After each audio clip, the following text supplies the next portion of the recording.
Við erum að setja okkar eigin lífi í hættu að vera að fara inn í brennandi húsnæði. Hins vegar, ef maður er að hjálpa öðru fólki, það gerir þetta allt þess virði. Við gerum okkur klár til þess að hlaupa inn í hættulegar aðstæður. Ef fólk þarfnast aðstoðar, þá mætum við boðin og búin. Ég heiti María Ríkarsdóttir. Ég er slökkviliðs- og sjúkraflutningamaður og er búin að vinna í 4 ár hjá Slökkviliði höfuðborgarsvæðisins. Ég heiti Hafsteinn Halldórsson. Ég er varðstjóri og ég er búin að vinna hjá slökkviliðinu í 24 ár.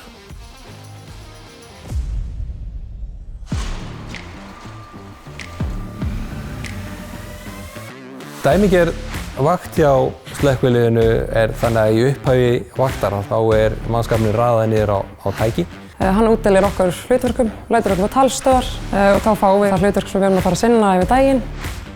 Við finnum og gerum búnaðinn okkar klára. Svo tökum við yfirferð og sjáum til þess að öll tæki og tól séu í lagi og klár fyrir vaktina. Svo þetta getur alltaf komið fyrir að koma útkall og þá erum við alltaf tilbúin og getum hoppað út bara hvenær sem er. Í slökkviliðinu þá sinnum við miklu fleiri verkefnum en fólk kannski býst við. Algengustu útköllin okkar eru á sjúkrabílana og eru í rauninni stærri partur af starfinu okkar heldur en slökkviliðið. Við förum í alls konar verkefni sem geta verið alvarleg. Fólk er að fara í krampa, fólk er með öndunarerfiðleika, förum í meðvitundarleysi. Þetta er mjög gott fyrir almenning að sjúkraflutningar séu í höndum okkar. Það vinnst alveg vel saman. Þegar við fáum útkall, þá er rosa mikill munur á því hvort það sé sjúkrabílaútkall eða dælubílaútkall á slökkvibílinn. Ef við til dæmis að fara í útkall á slökkvibíl og segjum það sé reykhöfun, þá þurfum við að undirbúa okkur og klæða okkur þannig að við getum tekist á við að vera að fara inn í byggingu sem er eldur í og mikill reykur og hiti.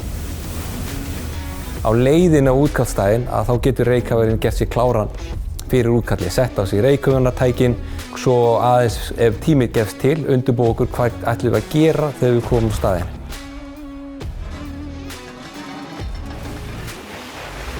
Slökkvibíllinn er helst af mikilvægasta tækið. Þetta er í rauninni bara einn stór björgunarbíll fullur að búnaði fyrst og fremst náttúrulega til að berjast við elda. En það er ýmislegt annað í bílnum líka tengt björgunarstörfum. Við erum til dæmis með sérskáp sem er bara tengdur búnaði fyrir fastklemt fólk, eins og við köllum það. Við erum með búnað og tæki í bílunum til þess að ná fólki út. Það er svo skemmtilegt að vita aldrei hvað maður er að fara að gera á hverjum degi. Svo eru verkefnin bara miklu fjölbreyttari en maður býst við. Og ég hef til dæmis aldrei átt daga sem ég langaði ekki að mæta í vinnuna.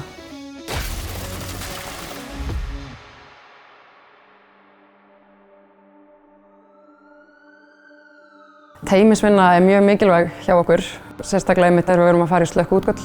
Þá förum við alltaf inn sem teymi og erum sem 2 og 2 saman. Og maður finnur alveg fyrir því að það er allt gert og reynt að tryggja sem best að við komum öll heil heim.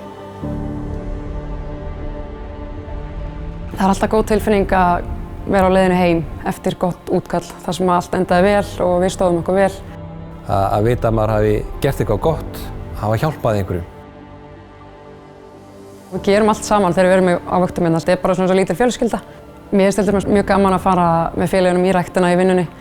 Og svo er félagskapurinn það langbesta við starfið. Það er svo ótrúlega skemmtilegur hópur af fólki að vinna hérna. Ef þú eru hugað á að sækja þá mæli ég hiklaust með þessu starfi. Búin að vera hérna í 24 ár og það er alveg ástæði fyrir því.